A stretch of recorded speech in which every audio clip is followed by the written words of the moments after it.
والسلام على رسول الله صلى الله عليه وسلم وعلى آله وأصحابه أجمعين. أما بعد، أوصيكم وإياي بتقوى الله والسمع والطاعة. قال سبحانه وتعالى: يا أيها الناس اتقوا ربكم الذي خلقكم من نفس واحدة وخلق منها زوجها وبث منهما رجالا كثيرا ونساء واتقوا الله الذي تساءلون به والأرحام إن الله كان عليكم رقيبا. أودوا الله أبسبدي ونولاليو n'abazaana ba Allah tuli ba mukisa okuba nti darusu gaggadde etandise olwaleero essaawa zino egenda okumala ennaku essatu nga ffe tusooseewo. wasaabikuuna saabiquun ulaika almukarrabuun. ensonga z'obusiraamu zonna bwe zibanga ziyoberanga kubasooka era mu maaso ga Allah agenda kukusembeza. n'agamba nti abakeerewa mu nsonga z'obusiraamu naye Allah agenda bakeereya mu bbaliro. وإن دخلها نبغى وغنا كوينجي الجنة نبغى كده كيري والواتي نبغى ما نعمويه توينا دراسة يا سيمبايو نمازم ميمبيرا نيو نبغى توينا دراسة أجا كسر كسر نبغى كده كجولا بشوف مغامبا يا سيمبايو كتي أباسو كيروا كابو الله بايعكرا نبغى شتيو tuliba mukisa nti ffe tusooseewo salla akiteeka ku mizaani yaffe agizitoye. mbakubiriza okutya Allah nga nange sejjeemu. fattakullaha ya uli albab, abalina amagezi bonna tubakubiriza okutya Allah. okutya Allah amagezi mugasookera. takuwa eri mu bintu byonna, mu bigambo takuwa yekulembera, mu bikolwa kyekimu, mu kusuubuligana tukulembeza takuwa, ne mu byofuza ebiyinda ennaku zino tukulembeza takuwa. naye abasinga obungi basiramu bannaffe agenda n'agamba nti seeka bino bya bufuzi, oba nagamba seeka eno bizinesi. amakulu nti bizinesi temubamu bya ddiini kyaba ategeeza eddiini eba mu muzikiti. nedda, buli kimu tulina okulembeza takuwa. fa inna khayra zaadi takuwa, kubanga entanda gyonna okwesibirira esinga obulungi nga tunatuuka wa Allah eyitibwa takuwa. basomedde aya mu Qur'ani.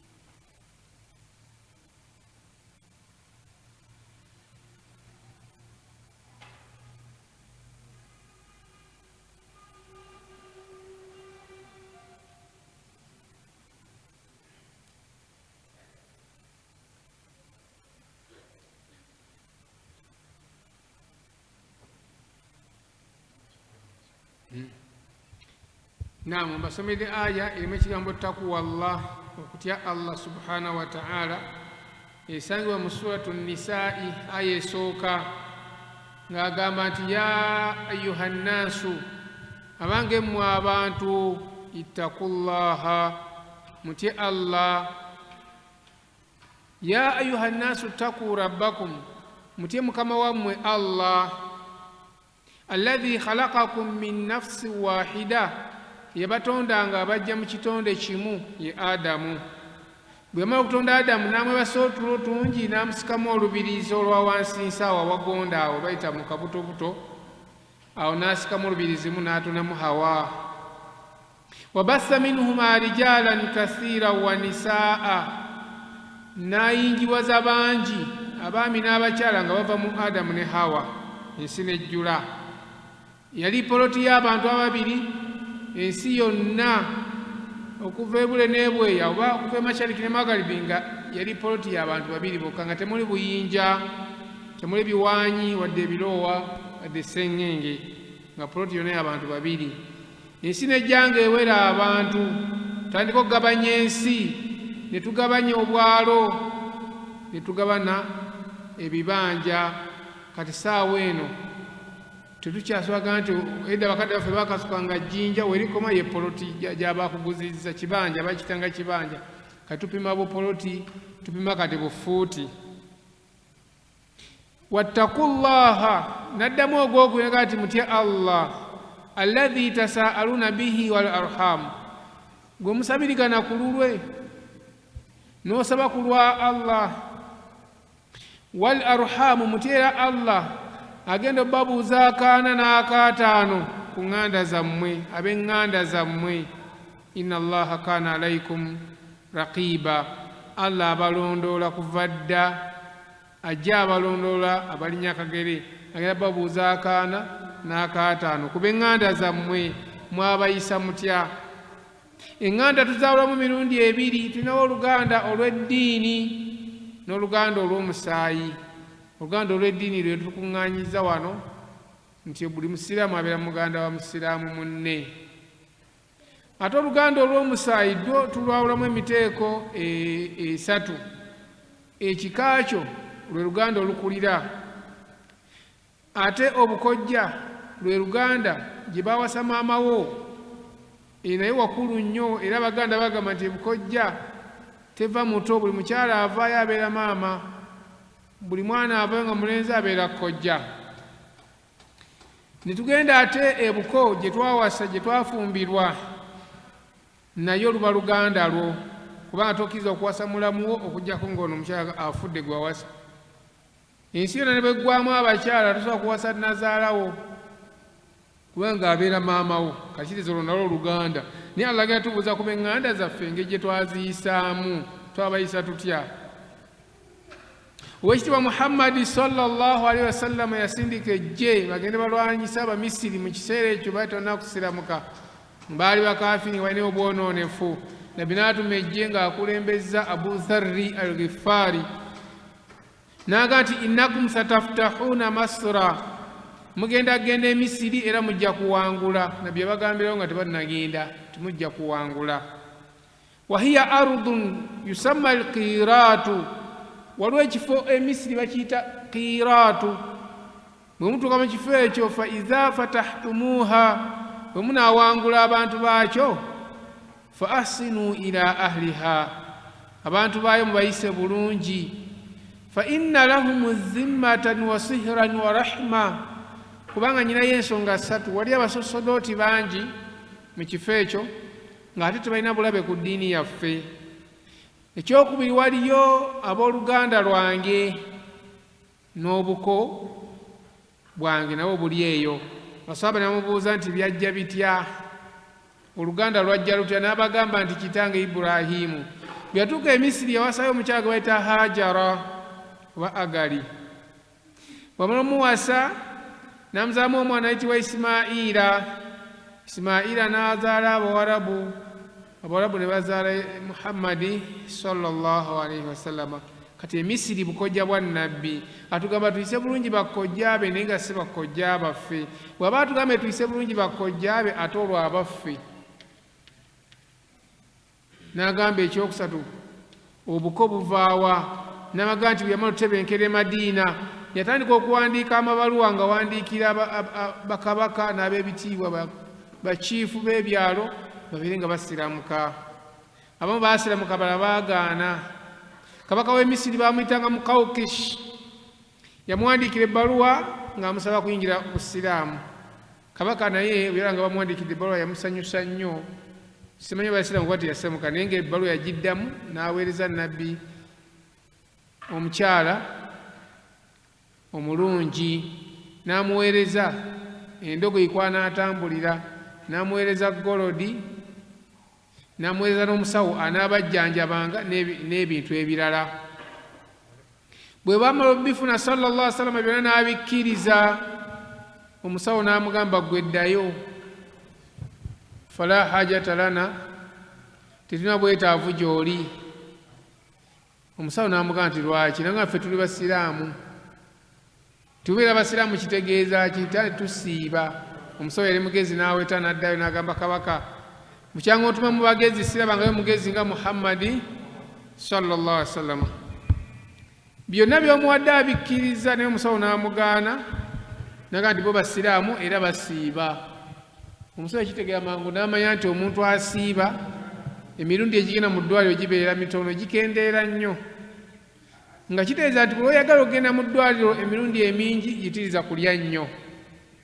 Bw'otoyagala kgenda mu ddwaliro kendeeza ku mmere, naddala balina emyaka 38, 39 okudda waggulu, kubanga obulwadde bwonna bwe tulwala ng'ogyeko COVID-19 bwonna buva mu mmere. Mukimanyi bulungi nti puresha gaba masavu mangi mu mubiri ne gazibikira emisuwa mbu ne guba nga omusaayi tegutambula bulungi. Ate amasavu toyinza kugafuna nga tolya, kitegeeza nti puresha aleetebwa mmere, bwe girya ennyo ojja kulaba ebinaddirira. Sukaali ava mu mmere gye tulya, abaga akawunga, muceere, biki, emmere ya sitaaki. Bw'otunuulira obulwadde bwa alusa kiva mu kulya nnyo nga towummula. Kyava Allah atulawo ennaku ez'okuwummulamu, mu mwaka mulamba nnaku 3, mu mwezi nnaku 3, mu wiiki nnaku 2. Kasono obivaako linda agalwadde ga alusa. Ekifu ku maaso, okulumizibwa omugongo, okulumizibwa mu nnyingo, ebyo byonna mmere. Okujja embalabe mmere. Bulonyiga embalabe ebimere ne biggwamu ng'ereeta musaayi, kitegeeza ebimere biweddemu. Biba binoonya we biyita nga tebirabawo. Kuzimba akabina, n'ozimba olubuto, amatama, ebyo byonna mmere. Ebiranga ggwe eddayo tetulina bwetaavu. Basawo badde balyanga kukkuta, biri ku mulembe gwaffe. Era Aisha yagamba nti awalu bid'a, bid'a yasookera dda nga nabbi afudde, kaana fi shabu'i, kwali kulya n'obwegera n'okkuta. Bo tebakkutako nga nabbi akyali mulamu. Kakati Golodi yamukkiriza n'endogoyi n'ebirala, n'omukyala n'amukkiriza gweta Mariyatu al-Kibutiyya, eri mukyala mumbejja muwala wa kabaka e Misiri. Nabbi n'amulyawo n'amuzaalamu omwana ayitibwa Iburahimu omu bw'ati.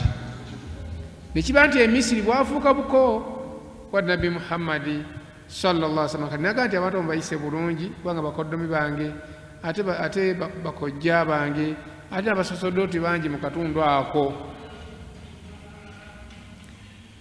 N'olw'ensonga mmaliriza obbakuutira okumutya Allah, omusomo gwaffe ogusookedde ddala mu ddalasa yaffe eno ey'ennaku 3 gugenda kuba gukwata ku fadulu ummatu muhammadiyya, enkizo n'obusukkulumu bw'omulembe guno ogwa Muhammadi sallallahu alaihi wasallam ku mirembe emirala. Waliwo omuddu wa Allah ate nga nabbi bamuyita Musa alaihi salatu wassalamu. Yasaba Allah namugamba nti ya rabbi arini kaifa anzuru ilaika, nsaba onnyambeko nkutunuleko ku maaso go nkulabeko manye gwe njogera naye yaani. Allah namugamba nti innaka lan tarani, tosobola kundaba. Nga Musa kimuluma, gwayogera naye tamulaba. Bayogera ebbanga ddene, bagenda ku lusozi Sinai ne banyumya n'addayo, ni gwayogera naye tamulaba. Musa namugamba nsobola okukulaba, naye nga tosobola, ojja fiira bwereere. Musa namugamba nze okufa nga nkulabyeko kinsingira okubeera omulamu nga sikulabyeko. Namugamba nti kale weetegereza olusozi luli Sinai emabegawo nti kasalo n'atebenkera mu kifo kyalwo ojja kundaba. Olusozi bwe lwamanya nti Allah agamba ddwo ne lutya, lutaliko kankana. Bwe lwamala okutya, bamalayika ba Allah bawaniridde alushi beenyeenyamu katono bwe kati, ekitangala kya Allah ne kiyita mu lwatika katono nnyo ne kakoona ku lusozi lwa ne lusaanawo. Musa n'azirika. Bw'amala okuzirika, bamalayika ne bamugamba nti Musa bwe yadda engulu ne bamugamba nti ndowooza okitegedde kye wadde osaba okirabye? N'agamba nti kakasizza tirenza kulaba ku Allah nga mulamu era ana awalu, nze asookedde ddala okukakasa ekyo. Allah swamulako na maaso go gano naked eye n'osigala ng'oli mulamu. Tugenda mulabako nga tumaze kufa ne tugenda mu jjana n'atuwa amaaso agatali gano, esolo bagiyita qaf. Yagamba laqad kunta fi ghaflati min hadha, omuntu waba agenda kufa bamugamba nti badde gafula. Esolo osala gafula, ekisiibo osiba gafula, ddalasa ogitulamu gafula, buli kimu okola gafula ku byeddiini ya Allah. Fakashafna anka gitaaka, katukujjeeko akasaanikira oba akabubi akadde kabisse ku maaso go. Fabasaruka alyawma hadid, kati amaaso go galinga kyuma mu kulaba, era ategeeza microscope ne telescope, ebyuma ebiraba obuuka obuli mu mata, obuli mu musaayi n'ebirala biba biraba wala. Aga amaaso tujja kuba tutudde wano bwoti ng'ebiri ebweru byonna obiraba ng'oli munda, n'ebiri emabegawo ng'obiraba. Ni kati tosobola kutula mu njuba gonoga nti olina amaaso gano bicupuli. Kati Allah subhanahu wa ta'ala amaze okakasa nabbi entasobola mumulaba, ne nabbi n'akakasa nsobola kulaba Allah. Musa n'agamba atakulekera tomulekera, n'amusaba ekirala ti Allah ate kati mbadde nkusaba ondageko eggulu naye ondabye bwafaanana. Allah n'amulaga mu ggulu ne yeetegereza. Mu bingi bye yeetegereza ennyo waliyo olubaawo oluyitibwa lawhu al mahfuz. Ebigambo ebyo bijja bisanga mu tafusiiri nga yabyogera muyita Muqatilu buni Sulaimaani. Yagaa nti nabbi wa Allah Musa yagaa nti ya rabbi, mukama wange Allah, inni ajidu fil arwahi qauman, ntunudde ku lubaawo mu ggulu, olubaawo olukuumibwa lawhul mahfuz, ne ndabako omulembe gw'abantu humu shafi'uuna, bagenda kuwuliriza bannaabwe ku lunaku lw'enkomerero bayingire ejjana. Allahumma faj'alhum ummati, faj'alhum ummati ya rabbi, Allah nkusaba ogufuule mulembe gwange. Allah namugaa nti hum ummatu Muhammadun sallallahu alayhi wa sallama, ogwogenda kuba mulembe gwa Muhammadi sallallahu alayhi wa sallama. Era ffe tugenda kuwuliriza bannaffe nga n'okuwuliriza kwawulwamu emiteeko ebiri: ashafaatu sugura, okuwolereza okutono, wal kubura, n'okunene. Okuwolereza okunene kwa Muhammadi sallallahu alayhi wa sallama agenda kuwolereza abantu bonna baali bayagadde, gattako ne bannabbi bonna. Okuwolereza okutono kwe kwaffe abantu nako kwawulwamu emiteeko. Okusookera ddala, buli mukyala yenna azadde abaana be basatu ne bafa, oba omuzadde azadde abaana be basatu ne bafa, lam yabulughu lhuntha, nga tebannatuuka myaka gyonoona, tebannatuuka kwerooterera, omuwala tanagenda mu nsonga. Bw'afiira mu myaka egyo, oyo omukyala oba omusajja oyo ajja kuyingira ejjana ku lw'abaana abo, bagenda muwolereza mpaka lwalingira ejjana, kuba bo bamujjana, tebali mu kubuusabuusa. Abaana bonna bafa nga bato bamujjana. Kakati omukyala yayimuka n'aga nti ya Rasulallah, wasinataani, n'owa babiri. Omukyala mukulu ng'akaddiye nga yazaala abaana be ne bafa babiri, ate takyasobola kuddamu kuzaala wakusatu, akaddiye.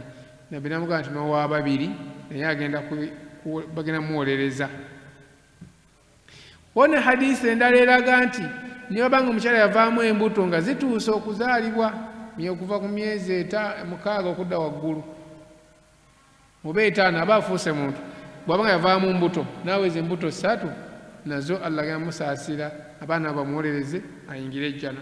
Okuwolereza okwokubiri, buli muzadde yenna azaala omwana we n'amuweerera n'asoma Qur'ani n'agimalako, omwana oyo agenda kuwolereza abantu be mwava, bazadde be baganda be abantu 10, kulluhum kad wajabat alayhimu nnaara, nga badde bakuyingira muliro, naye n'abawolereza ne bayingira ejjana. Ku lwaki? Yakwata Qur'ani yonna n'agimalako. Omwana we amanyi Qur'ani, bw'aba tamanyi mu kika kyammwe wali amanyi Qur'ani, alibawolereza. Owookusatu, buli muntu yenna nga yalwanako entalo z'eddiini n'afiirayo, yagenda kuwolereza abantu b'ekika kye 7 baali bayagadde, nga nabo badde bakuyingira muliro, bayingire ejjana. Lwaki? Yafanga omujulizi, yafiirira ddiini ya Allah. Omukisa ogwo ogenda muweebwa awolereze abantu b'ekika kye 7.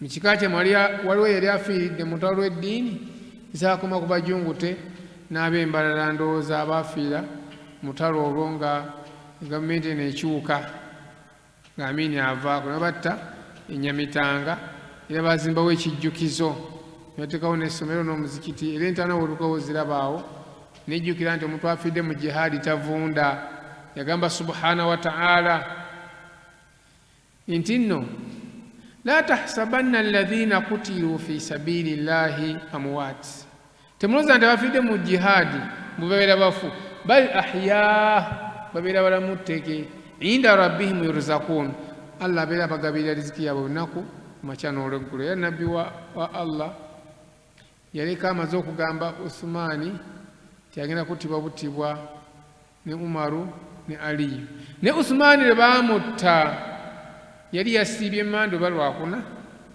ne nabbi yamuloosa naga nti ogenda kuttibwa enkya sawa bwe ziti era tugenda siibulukuka naawe kwale omuntu yenna afidde mu jihaadi tavunda ate asigala mulamu mu kabbuli ye allah abawa riziki ku makya n'olweggulo abawa breakfast lunch evening supper buli lunaku mpaka yaumul qiyama abawa ebintu 12 abafidde mu jihaadi ekyekisooka ekyokubiri allah kyabawa nti emyoyo gyabwe giba givaamu tebalumwa nga ffe basiraamu ba bulijjo ba common muslim oba ovaamu omwoyo olumizibwa nnyo ng'omukyala bw'alumizibwa ng'azaala obanga omuntu gwe batemye amajambiya 100 oba omuntu gwe batadde katimba ne bamukalirira ku muliro obulumi bwafuna n'omuntu afa bwafuna saafidde mu jihaadi obulumi tabuwulira allah yamwejjiramu omwoyo yaafuna bulumi bwokka bwa kitala bwa ssasi bwa jjinja bwa kasaale bwa ffumu ekyokusatu kyafuna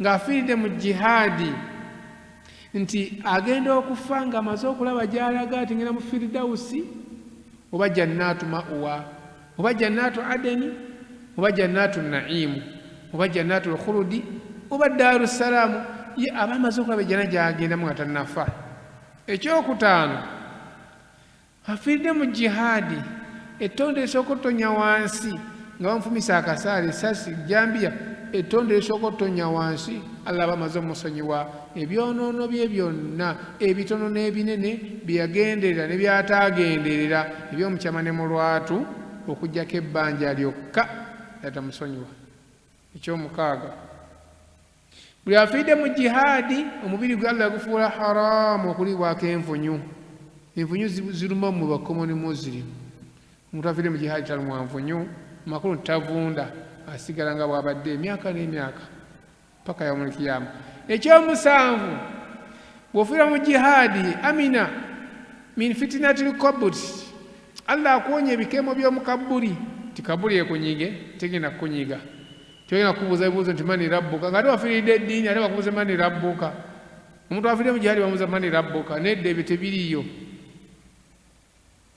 ogatuukira mu bugombe ekyomunaana kyofuna yaumul qiyama nga tuzuukira bannaffe abaafiira mu jihaadi bagenda zuukira nga bakutte ebitala byabwe nga balumba mulabe naye nga tebamulaba paka lalaga nti nkumiri yatuuse dda namwe muve muyingire buyingizi muki mujjanako abaafidde mu jihaadi tebagenda kubalibwa kuva mu jihaadi manya mu kabuli kuyingira jjana ekyomwenda buli afiidde mu jihaadi agenda zuukira ng'atonyolokoka omusaayi nga guunya okusinga akawoowo ka misiki eky'ekkumi buli afiidde mu jihaadi agenda kuyita ku siraata ng'ekimyanso naye nga waliwo bannaffe bagenda kumalako emyaka 10 nga tannaba okusomoka akyagenda 11 buli afiira mu jihaadi afunayo omukisa bw'abeera musajja allah n'amuwa abakyala abayitirivu namuga alondamu 7 mu abo 7 mu 2 kyoyise eyo oba bonasi eyo bagenda gimuwa nga nyongeza ku bakyala be bagenda okufuna mu jjana kubanga omusajja n'afuna abakyala abatono mu jjana agenda kufuna abakyala 10 yafunye akatono okusinziira ku mirimu gye kitegeeza bagenda okufuna abakyala kawumbi nga bonna babeeyi nga akola faamu kiri bwe kityo kubanga ku duniya allah yatumma essanyu ng'abasajja n'aliwo abakyala ffe tetunaako kya ssanyu kale essanyu lyaffe natutegekera eri ate n'abakyala ab'omujjana batono abasinga ongi bashiriku bakola ebintu bingi ebigenda batwamuli kati abatomujjana be batono ate nga ne mujjana oli abakyala be yatonderayo ate naffe tulina abaffe abaakuno kati baakuno bali egatta n'abeere mujjiti ogenda kubeera mungi kati omusajja afunye abatono enya ajja kufuna 10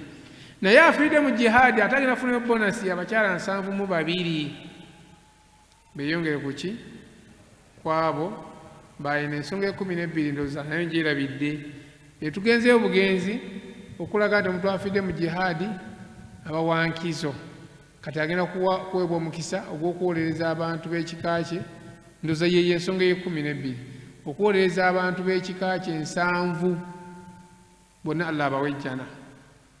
Kati Musa asaba Allah ti omulembe guno ogenda okubeera ku bannaabwe nga bawolereza bannaabwe bayingira lwaki togufuula gwange naye nga ti gwa Muhammadi.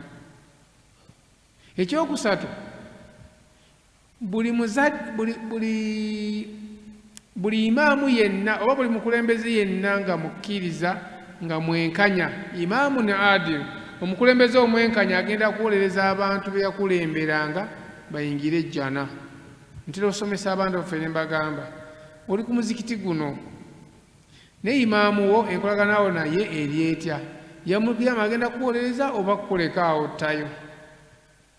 Kale waliwo wakuwolereza basiraamu be yasaaza nga asookera ku ggwe oba gwe gwagenda osembyayo. Senewunya abagagga b'omulembe guno olina essomero lya primary lyajjula n'okola ne branch naye imaamu talina mwana asomeramu obala gwe ekyoyinza omuyambe ennyo muga nti njagala ondetera abaana okunga abantu essomero likube akalango buli mwana gw'oleeta registration abawuwo naye nga baana ba imaamu ekyoyinza tebasoma bwe basoma tebamalaako gwe mugaa nti kunga abantu abaana bo baleete basome ono primary oba ndeeteyo 2 n'owa secondary bw'atyo nomanya nti imaamu abaana be 5 bano bali mu primary eryagundi abalala mu lyagundi abalala bali mu secondary y'egundi mukono islamic basomera bwe baana ba imaamu imaamu n'abeera mutebenkevu. Kati gwe haaji naawe n'ogamba imaamu nti ze supermarket yange buli wiiki ojja kunyonangayo omugaati ne sukaali neki omugaati sukaali ne sabbuuni buli wiiki. Noono wa bbuca nga imaamu nze buli wiiki ojja kulyangayo kilo y'ennyama olowooza bbuca eyinza okugwa.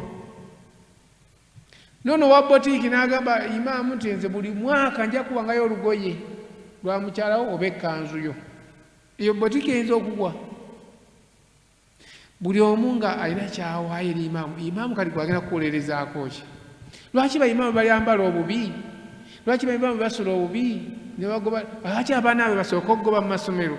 Lwaki baimaamu ennyama bagiryako ku mikolo n'aliira ddala n'eyenkya n'ebiringa ebyo? Imaamu na adilu agenda kuwolereza abantu byakulemberanga. Owookuna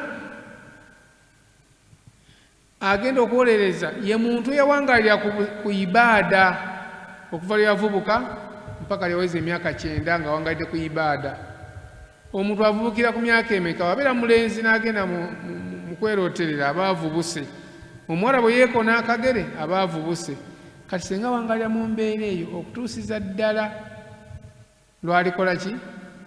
Lwaliweza emyaka 9 nga ali ku ibaada kwawangaalira oyo Allah agamba malayika mugire fayiro ye muggyemu ebintu byonna ebikyamu bye yakola amazambi mugasangulemu nesigala ngeri empute n'asigaza eno emirimu emirungi gyokka. N'agamba nti mumuwandiike mu kitabo kyabo abagenda okuwolereza ekika kyabwe ku lunaku lw'enkomerero. Kati oyo ye agenda kuwolereza kika kiramba naye nga balina kuba nga baali basiraamu. Kati ekyo enkizo y'omulembe gwaffe esookera ddala tugenda zuukira mu maaso ga Allah nga tugenda kuwolereza abantu b'omulembe gwaffe n'ab'emirembe emirala egyasooka ate nga tetwaliyo. Kyeyava agamba nti wakazalika ja'alnakum ummatan wasata. Abasiraamu kyeyava bafuula nga mwe umma esinga obulungi. Wasata kitegeeza kisinga bulungi. Litakunu shuhadaa, mubeere bajulizi nga mugenda kujulira ku bannaffe bali abaasooka we mutaali. Wayakuna rasulu alaikum shahida, ate Nabi Muhammad abeere mujulizi asembayo ku mwenna. So namba esookera ddala nga tugimaliriza nti buli muntu yenna ali mu mulembe guno ng'awangalidde ku ddiini ajja kuwolereza yaumul qiyama. Omulembe gwaffe Allah yagukola nga ffe tugenda okuwolereza bannaffe ne be tutaali nabo mirembe egyasooka.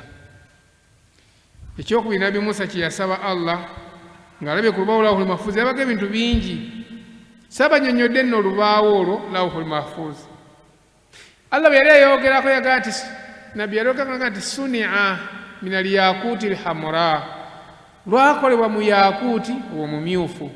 Yakuti kyeki tetubiina Uganda, marujani kyeki tetubiina mu ggwanga, zafarana tetubiina bintu bya mujjana. Zafarana muddo gwa mujjana tetugwina, si gwa kusaawa ate si gwa artificial, muddo gwennyini ninga si gwa kusaawa ate nga wala Pascal uyita zafarana ogw'omujjana.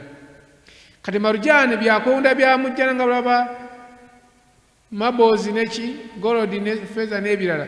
Kati waliyo marujani, waliyo yakuti n'ebirala. Kati olubaawo lwa Allah baalukola mu kyebbeeyi ekiyitibwa yakuti omumyufu, mumyufu ddala.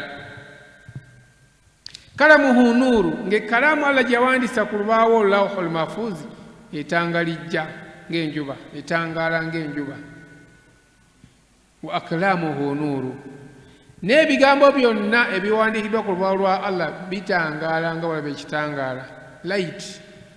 Nagati awwalu ma kutiba alayhi, ekyasookera ddala okuwandiikibwa ku lubaawo lawhul mahfuz kiga nti innani ana Allahu la ilaha illa ana, mazima ddala nze Katonda, teri Katonda mulala oba teri Allah mulala okujjako nze.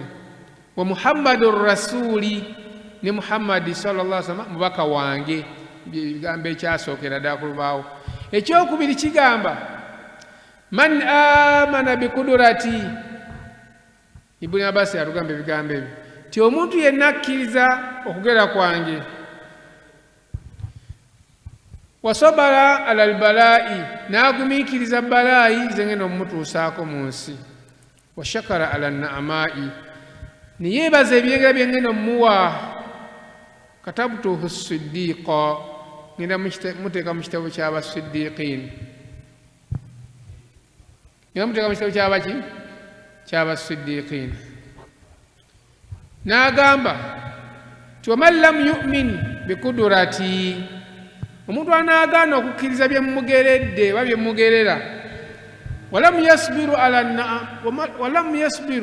albalaa'i, n'atagumiikiriza balaayi ze ngenda mumutuusaako, walam yashkuru ala naamaa'i, n'ateebaza byengera bye ngenda mumuwa, falyatakhiz ilahan siwaaya, anoonyeyo Katonda omulala atali nze, yaba abeera Katonda we, oba afulume waggulu wa kasolya, afulume wansi wa kasolya k'eggulu lyange, anoonyeyo awala watuula wabawangalya nga tewali ggulu. Olwo bigambo ebyasooka ku lubaawo. Masiruhu wa mazayaahu sawaa'un, ensonda z'olubaawo olwo zonna zenkanankana lwa sikweya. Okuva wano mu nsonda okutuuka mu nsonda eri 500 am, otambula emyaka 5 ng'olina ekidduka eky'omulembe. Kye tulina olwaleero kizungirizi. Kitegeeza olinnya ekizungirizi n'otambula ekiro n'emisana nga towummula okumala emyaka 5 omaleyo olubaawo okutuuka wali ku nsonda eri. N'okuva ku nsonda eri etuuka ku eri nawo myaka 5 n'eri 5 n'eno 5, gy'emyaka 20,000 nga oweetoola bwetoozebwa lwa Allah dumalako. Lwe luliko data yenna okuva Allah yatonda ensi paka yaumul kiyama, byonna biri okwo, n'ebikwatako byonna biri okwo. Kati Musa atunula ku lubaawo olwo alabako ekyokubiri, naga nti ya Rabbi inni ajidu fi arwahi umma, ndaba omulembe ku lubaawo, kafaratun khatayahum ssala, ebyonoono byabwe bivaawo na kusaala. Buli lwasala nga bamusonyiwa ekiki ebyonoono. Fajaluhum ummati ya Rabbi, Allah nkusaba ogufuule mulembe gwange ogwo. Allah namugaa ti hum ummatu Muhammadun sallallahu alaihi wasallam, nagwo gwa Muhammadi. Ife bulwosala subuhi nga Allah kusonga amazambi gonna ge wakoze ekiro ye go gegaliwa nga towadde mutulo. Bw'osala zuhuri n'akusonyiwa gonna g'okoze ova ku subuhi mpaka zuhuri, ne asuli bw'atyo magaribi ne ishaa'i. Kitegeeza nti omusiraamu amalako olunaku nga talina zambi lyonna, gaakola ge basangula. Naye tugamba amazambi amatono, gali amanene gaba ga tawuba. Hadisi ya Abi Hurayra yagamba, tobaka wa Allah Muhammad sallallahu alaihi wasallam yagamba nti nno as-salatu al-khamsa esswala ettaano yamuhu llahu bihinna khatayakum, Allah azeyambisa okusangulwako mmwe amazambi gammwe. Hadisi endala n'aga nti ala mulaba mutya law anna naharan fi baabi ahadikum, omugga bwe guba nga guyita mu mulyango gw'ennyumba yo, guyita ku mulyango awo ku lubalaza awo, yaghtasilu minhu abdu, ng'omuntu agunaabamu kulla yaumin 5 marrat, mirundi 5 buli lunaku, hal yabqa min darnihi shay'un, ayinza osigazekko ku mubiri gwe? Basahaba bonna yaga nti nedda, yaga nti wakadhalika salawatu l5, n'essala ettaano bwe zifaanana, yamuhu llahu bihinna khatayakum, Allah azeyambisa okubasangulako ebyonoono byammwe. Zimusanze atasaala, amazambi gayita nago.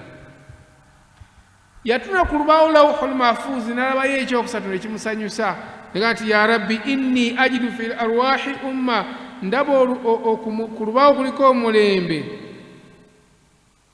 nga iza hum ahaduhum bilhasana kutibati lahu, bw'abanga omuntu aluubiridde okukola ekirungi n'akikola, Allah amuwandikako ebirungi 10, wa ilam ya'maluha, ate waba takikoze era awandiikibwako ekirungi olw'enniya gy'abadde naye ennungi. Mulembe gwaffe guno okukomu ekiri abatusooka tebaakirina. Makulu nti bw'osaddaaka 10 ewa Allah oba obanja 1,000, bw'osaala esswala emu ewa Allah oba obanja 10, kubanga nabbi waffe Muhammadi sallallahu alaihi wasallam yagenda mu ggulu Isra wal Miraj, Allah n'amulaalikako esswala 50, nabbi najja. Watuuka wa nabbi Musa n'amuzza nti nnyingi tojja zisobola n'abagoberezibwa, nabbi n'addayo. Twandibadde nga tusaala n'okulamba ng'ova mu mutwe gukulumanga n'okuzimba guzimbye esswala 5, Allah n'amusalirako 5 zokka nesigala namu 5. N'akoma mu ggulu eryokusatu oba lyakuna, Musa n'amuzzaayo, Allah n'amusalirako n'akoma, Musa n'amuzzaayo mpaka lwe zaasigala 5. Kyokka ekyewuunyisa zaasigala 5, era Musa yamugamba nti ddayo zikyali nnyingi. Naga nti bannaye enswala ezabadde 5 kale zisigadde 5 era nzireyo. N'atya n'akoma omusajja wattu n'esswala 10 n'esswala 5.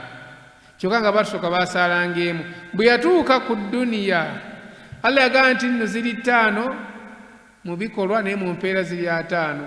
Ma yubaddalu alqawlu ladayya wama ana bizallami lil abid, nze seekuba ndobo nga njogedde ekintu ate siryazamanya muddu wange. Kamusaale 5 nze njaba wa 5, kale osaala subuhi ezo 5 manya 10, zuhuri 10, asiri 10, magaribi 10 n'eshaa'i 10, ziswala 50 omuntu zaasaala olunaku. Ne bw'odoojingako esswala emu, ate Allah takubala nti wadoojinze 10, akubala nti wadoojinze esswala emu ku lw'ekisa kye. Ekyo kyakumeka?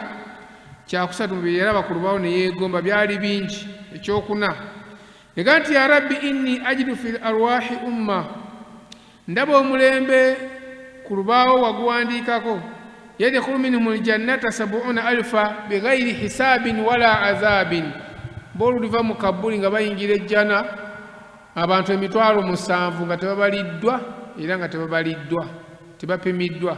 Faj'alhum ummati ya rabbi, nkusaba gubeere mulembe gwange. Allah namugamba nti nedda, tekisoboka, gwa Muhammadi sallallahu alaihi wasallam. Nabbi Allah yayogera ku mulembe gwaffe n'abantu abo 70,000, yagamba nti sullatu min al awwalin wa qalilu min al akhirin, abasinga obungi bagenda kuva mu basahaba ate muffe muveemu batono. Kitegeeza naffe tugenda kubeera mu abo 70,000 abaliyingira ejjana nga tebabaliddwa era nga tebapimiddwa. Bagenda kujja 70,000 nga tebabaliddwa oluva mu kabbuli mu jjana. Ekyo yakiwa mulembe gwaffe guno gwokka ati yakibawa. Naye nabbi yagenda mu Isra wal Miraj n'asaba Allah n'amuga nti zidini, nyongeraako, tebamala. N'aga nti maa kulli wahidu minhum, buli muntu omu ku abo 70,000 emabega we ngenda simbayo abala 1,000 bayingire ejjana nga tebabaliddwa. Tugenda kuba 70,000 kuva mu kabbuli kunyira mu jjana. Naye gye 70,000 buli muntu Allah agenda musimbako abantu 1,000 emabega we nabo bayingire nga tebabaliddwa. Kati genda okwatika ekireeta olabe abantu 7, manya 70,000 bigayiri hisaabi nga tebabaliddwa. Ate buli omu ku abo emabega we oyinza okumaliza ng'oli mu billions 4.8 ndowooza ojja bibalamu olabe abamanyi calculator mujja bitubuulira bagenda kuyiya nga tebabaliddwa ekyo ekiwaffe ffekka ab'omulembe guno ebyo bimeka ekyokutaano yatuma ku lawhul mahfuz naga nti ya rabbi inni ajidu fil arwahi umma ndaba omulembe ku lubaawo ng'abantu baagwo khairu umma be basinga emirembe gyonna okulijatiri nnansi balondebwa mu bantu bonna ng'ekyafuula ab'enkizo ya'muruna bil ma'rufi balagira abantu okweyisa obulungi wayanhawna ani munkari nga baziyiza emize baziyiza miki emize batugamba manyi olulimi oluganda nti empisa bw'oba ozoogeddeko toyongerako nnungi buli empisa zonna ziba nnungi yangu wano empisa zonna ziba kiki nnungi kati buli oyogera nti omuntu alina empisa toyongerako nnungi teri empisa mbi naye ate omuntu alina emize oba omuze teri muze mulungi bagamba nti alina omuze jangu wano ti alina omuki omuze tugamba nti alina omuze omubi kuba teri muze mulungi gyonna emize giba miki kati bwegambanga omuntu nti oyo alina omuze omanya nti wampisa ezitali nnungi kati omulembe gwaffe guno ekigufuula ogw'enkizo ekyegombesa Musa n'asaba gubeere gugwe ya'muruna bil ma'rufi wa yanhawna 'anil munkari ffe tuziyiza abantu emize ne tulagira abantu okweyisa obulungi faj'alhum ummati ya rabbi nkusaba gubeere mulembe gwange Allah n'amugamba nagwa Muhammadi sallallahu alaihi wasallam Musa n'akita era nabbi waffe Muhammadi sallallahu alaihi wasallam mu hadisi ya Ibn Abbas yagamba nti wallazi nafsi biyadihi ndayira Allah wanidde omwoyo gwange mukono gwe agamba nti lata'murunna bil ma'rufi mujja kulagira abantu okukola obulungi mwagala temwagala wala tanhawunna anil munkari ate mujja kuziyiza emiki mujja kuziyiza emize mwagala temwagala wa illa bumuna temusobodde latada'awunna allaha mugenda kusabanga Allah wala yustajabu lakum ninga temwanukulwa dduwa zammwe musaba Allah nga temwanukulwa Musa n'alaba ekirala ku lubaawo naga nti ya rabbi inni ajidu fil arwahi umma ndaba omulembe guli ku lubaawo ng'abantu b'omulembe ogwo humu saabiquuna yaga nti humul akharuuna saabiquuna yawma alqiyama be baasembayo okutondebwa ate bagenda osooka mu jjana nga nabbi Adamu ali awo n'abagoberezi be nabbi Nuuhu n'abala mpaka ku nabbi Isa